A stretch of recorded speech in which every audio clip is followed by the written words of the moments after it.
Alright, this is a series on TIG welding inverters. This is part 3.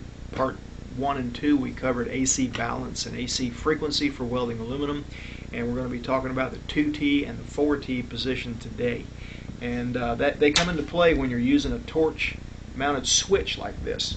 The 2T and the 4T selections are really for when you're not using a foot pedal or remote amperage control. When you hook a foot pedal in, it kind of bypasses those settings. So 2T is, you got an on-off switch, but you don't really have the main amperage control. You can't always vary the amperage. You do have there are some tricks to the trade at the upslope and downslope, and if things get too hot with you, you can let off and it starts to downslope, and then you hit it again and it comes back on. But largely, you don't have near the control as you do with a foot pedal. Okay, I'm a foot pedal guy. I like foot pedals. I hate dragging them around. I've done a few aircraft fuselages, and trying to drag that foot pedal all up through the fixture and through that thing is a pain in the butt. But sometimes if you got a big gap on those things and you need all the amperage control you can get, you need the foot pedal even no matter what kind of pain it is to drag around. If you're climbing up on ladders and all that welding, sometimes it's very convenient just to have a switch. So 2T and 4T, if you know all about it and how to make it talk, then that's another tool in your belt.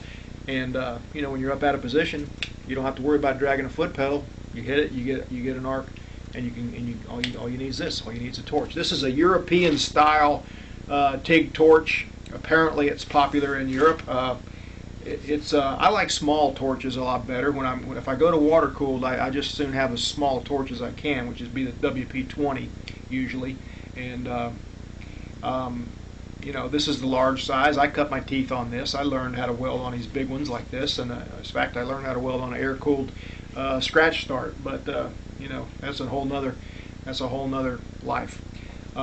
Anyway, I'd rather have a small torch, but you know, the big ones hold up a little bit better. And sometimes, you know, if you got a bunch of this hardware extra in your box, maybe you'd want to buy a big torch just because you don't want to buy a bunch of new collets and collet bodies. But you know, generally torches, the smaller the better, because sometimes I do work when I have to get this TIG torch up inside a piece of 3 or 4 inch tubing and weld 3 or 4 inches up in there, and that's going to be hard with this. I'll probably hook up a smaller one to this, a small water cooled CK or a Weldcraft or something like that, just because I like that. But you know, I'm learning to live with this. I kind of like the button feature.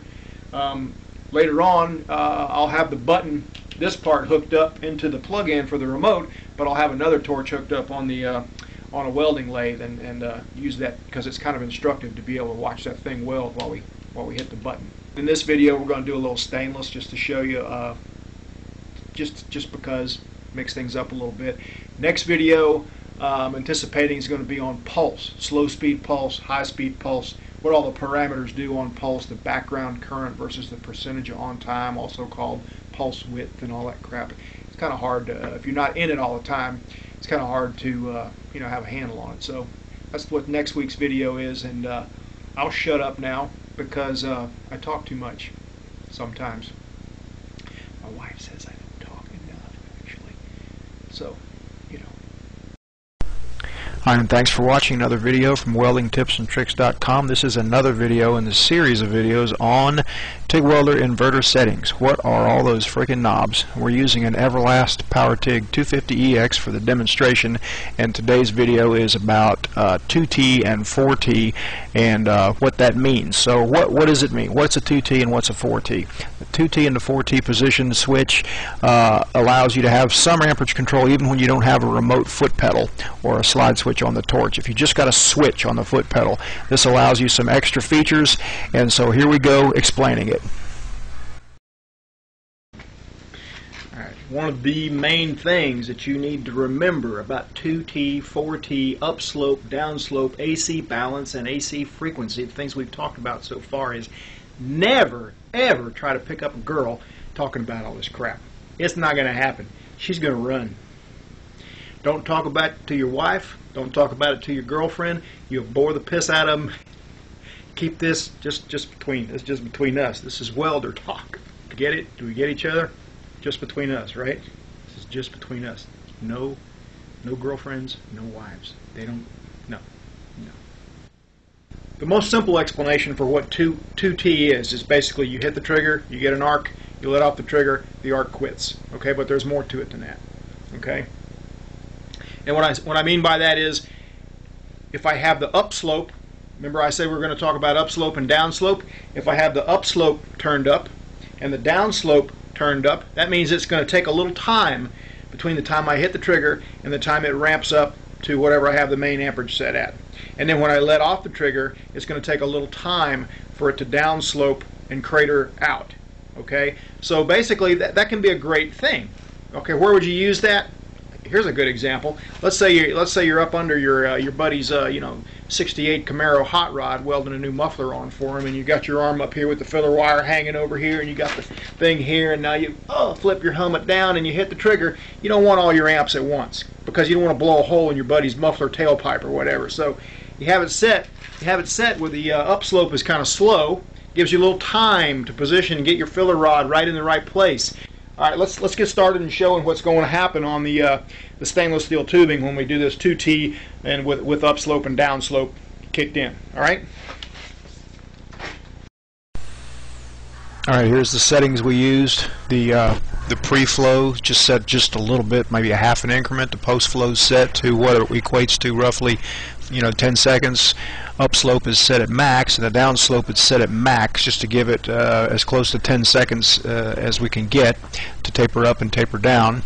And then the start amps is set really low, and the end amps is set really low, like almost the end amps is set on bottomed out, and the start amps is just a little bit up. I've got that piece there. That's the torch that's live, but I've got this torch hooked up just to the remote. So I'm going to show you the 2T position. Okay. When I press this, we're going to get an arc. You ready for this? Alright, what's happening here, we lit up and it's going to taper up to operating amperage that's set on the main amperage panel. When I let my thumb off the trigger, then it's going to kick in the downslope mode, and it's going to start tapering amperage off down to nothing, to where the arc completely dies out and it trails off into a comet trail.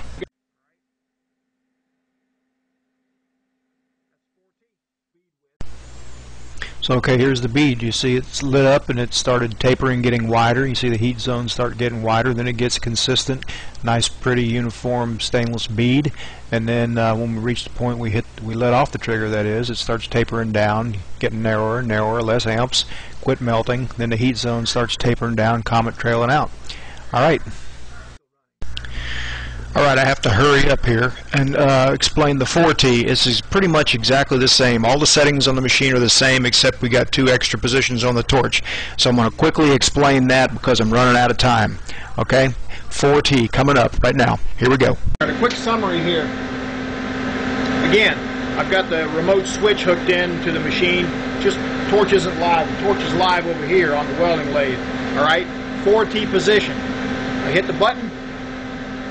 I get an arc. I let off, it starts ramping up to whatever I have the upslope set at. I weld, I hit the button, it starts the downslope into the downslope mode, whatever I have, however long I have it set at. And I let off the button, and it quits. Simple as pie, right? You're gonna remember this, right? Remember we talked? Don't be talking about this to your wife at dinner. Just you and I.